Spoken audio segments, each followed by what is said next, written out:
passage to the United States or Palestine on one of the ships that sailed from the neutral port, or for the super-rich via the Azores on the Pan-American Boeing Clipper flying boat service to New York.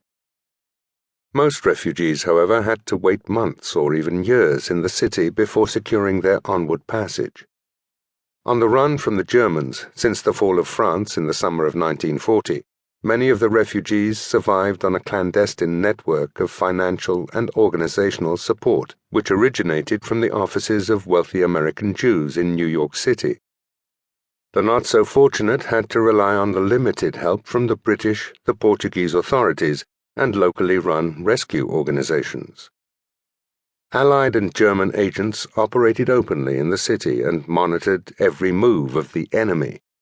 Their role was to log enemy shipping movements in and around the busy deep-water port of Lisbon, to spread propaganda, and to disrupt the supply of vital goods to the enemy. Among the agents who visited Lisbon was a young Ian Fleming, busy devising Operation GoldenEye and playing blackjack at the Estoril Casino, a location that was to later provide the inspiration for a James Bond film.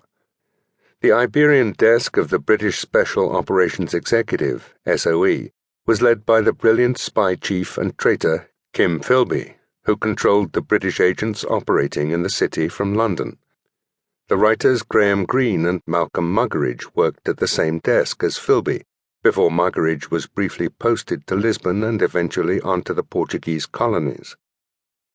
As the British and German agents watched each other, their movements were in turn shadowed and recorded by Captain Agostinho Lourenço's Portuguese secret police, the Polícia de Vigilância e Defesa do Estado, PVDE.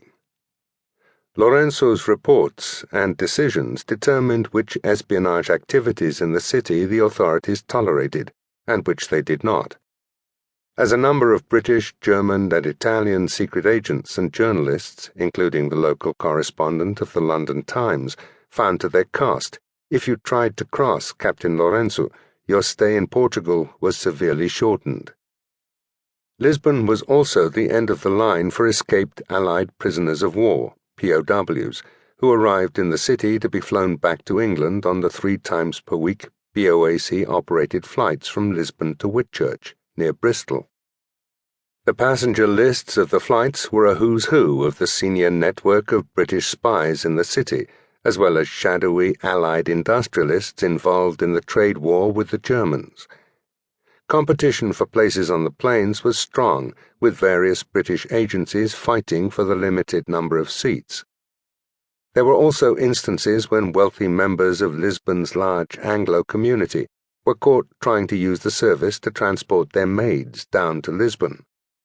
The much-loved British Hollywood actor and star of Gone with the Wind, Leslie Howard, would fatefully take one of those flights.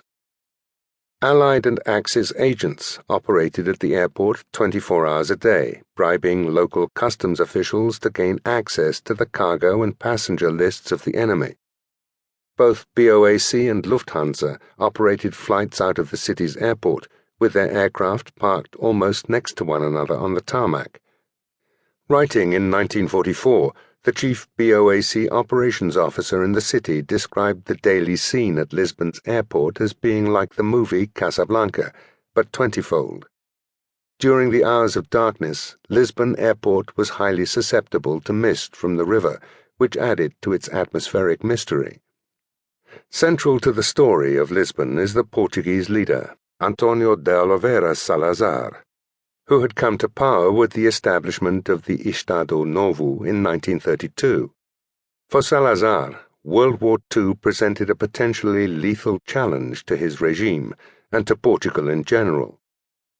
Such was the concentration that Salazar devoted to steering Portugal through the war that, in addition to serving as Prime Minister for the duration of the war, he also served as Minister of Foreign Affairs, Minister of War, Minister of the Interior, and for the first part of the war, Minister of Finance.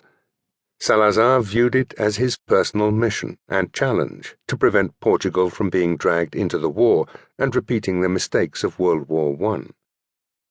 Salazar believed that World War II brought 2 major threats to Portugal: a potential